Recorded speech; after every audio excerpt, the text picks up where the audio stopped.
$1,000 on the line. Lucas and Wallace, OP Sam and Morton meeting up in this 2v2 for the second time this season and third time for these squads to face off.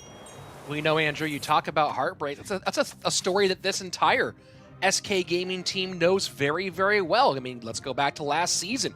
1 HP away from what probably would have ended up being a world championship. It felt like either Liquid or SK would go on to beat WEDGM, and Liquid won it by the slimmest of margins. So this is a team that knows heartbreak on the world final stage. What I'm hoping, what we're all wondering about for SK Gaming is, can they shake those demons and deliver a championship for their squad today? Yes, and I'm so glad you used those words. Shaking those demons off is so important for SK, and it's something that Pain doesn't have to deal with. They have the luxury of not really shaking off that many demons on a big stage because they've never been here before, right? Vitor yesterday had maybe his worst day of Clash Royale. I imagine it probably was for that young man after seeing his tweets and after seeing his face. Here's the thing. He's so new to CRL and World Finals. I bet you if he picks up one game win in King of the Hill, that's all out the window. I guarantee you SK Gaming is carrying that baggage around from previous seasons. So a staring contest in 2v2. This is even rare, even more rare. You know, we see them in 1v1 and head-to-head play fairly consistently a lot here. But now, we didn't see 2v2 staring contests at all in the regular season.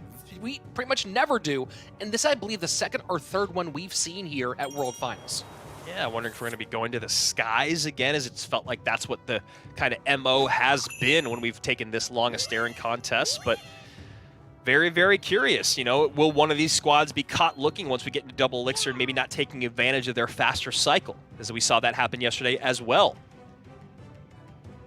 So here we go, double elixir time on its way, and Golem, the rarely seen anywhere in competitive Clash Royale Golem that dominated 2v2 back in 2018, now here at World Finals.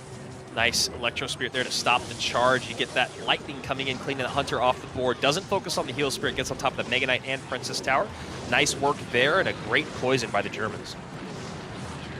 What a fascinating choice here, Andrew, and Royal Giant raged up opposite direction. Wow. With Graveyard in for Pain. Hyper aggressive, although those split archers in the back plus the Hunter, high Goblin Cage, really incredibly fast reactive defense from the Germans. And that Heal Spirit will help out a little bit on that side. There you go. Brawler in, forces the Mega Knight to come down.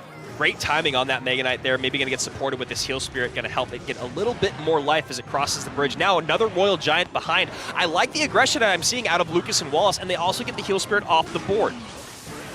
E-Wiz down, try to mitigate the damage from that Royal Giant, and that NATO log will stick the cannon cart back into enemy territory. Dark Prince trying to make way for that Golem. Yeah, Dark Prince sneaking in front of the Golem. I don't know if I really love Sam and Morton playing Golem, as they're guys that are so much better at reacting on the fly or keeping up dual lane pressure.